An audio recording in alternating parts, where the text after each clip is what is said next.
తెలంగాణ ప్రభుత్వం హైదరాబాద్ అభివృద్ధిపై ప్రత్యేక దృష్టి సారించింది.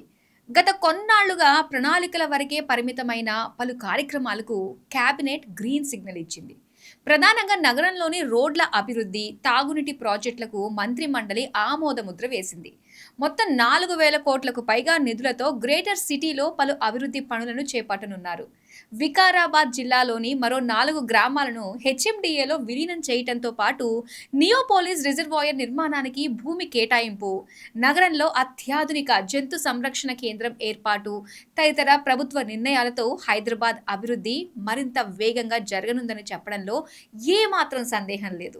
హైదరాబాద్ అభివృద్ధిపై ప్రభుత్వం స్పెషల్ ఫోకస్. గ్రేటర్ సిటీ అభివృద్ధి కోసం 4,000 కోట్ల రూపాయలు, 3,145 కోట్లతో సిఆర్ఎంపీ రెండో దశ ప్రాజెక్ట్. నగరంలో రోడ్ల అభివృద్ధితో పాటు మంజీరా ఉస్మాన్ సాగర్ పైప్ లైన్లు, కోకాపేట్లో భారీ రిజర్వాయర్ నిర్మాణానికి నిర్ణయం.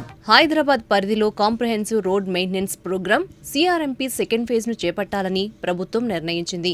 ఈ ప్రాజెక్టు ద్వారా 3,145 కోట్లతో 1,142 కిలోమీటర్ల మేర ప్రధాన రహదారుల నిర్వహణతో పాటు మిగతా రోడ్లను మెరుగుపరచనున్నారు. వచ్చే 5 ఏళ్లలో గ్రేటర్ సిటీలోని ప్రధాన రోడ్లతో పాటు లింక్ రోడ్లను అభివృద్ధి చేయనున్నారు. నగరంలో రోడ్ల మరమ్మతులు, దెబ్బతిన్న రోడ్లను పూర్తిగా తొలగించి కొత్తవి వేయడం, కొత్తగా బ్లాక్ టాప్ లేదా సిమెంట్ రోడ్లు వేయటం లాంటి పనులను చేపడతారు.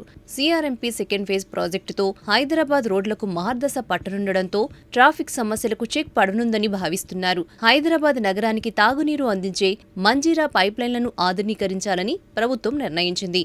సుమారు 60 ఏళ్ల క్రితం 1965లో ఏర్పాటు చేసిన మంజీరా ఫేజ్ 1, 1981లో వేసిన ఫేజ్ 2 పైప్లైన్ల స్థానంలో కొత్త పైప్లైన్ వేయనున్నారు. ఇందుకోసం 772 కోట్లను ఖర్చు చేయనున్నారు.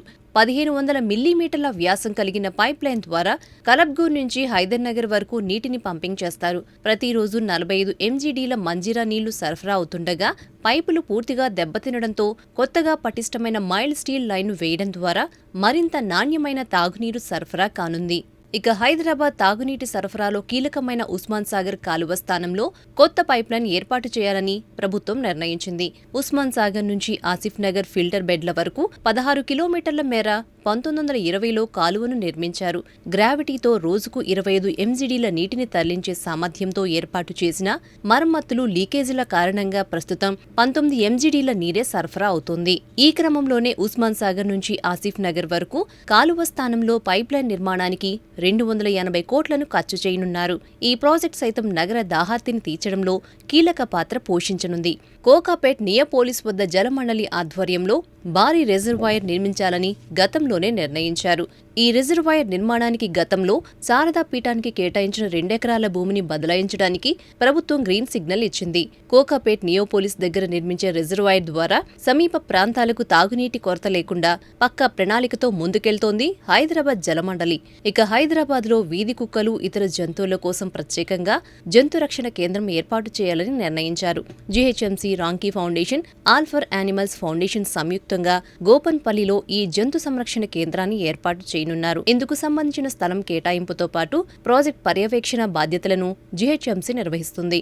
రాంకీ ఫౌండేషన్ భవన నిర్మాణంతో పాటు ఇతర మౌలిక సదుపాయాలు కల్పించనుండగా ఆల్ ఫర్ యానిమల్స్ ఫౌండేషన్ కేంద్రం నిర్వహణ బాధ్యతలను చేపట్టనుందని అధికారులు తెలిపారు.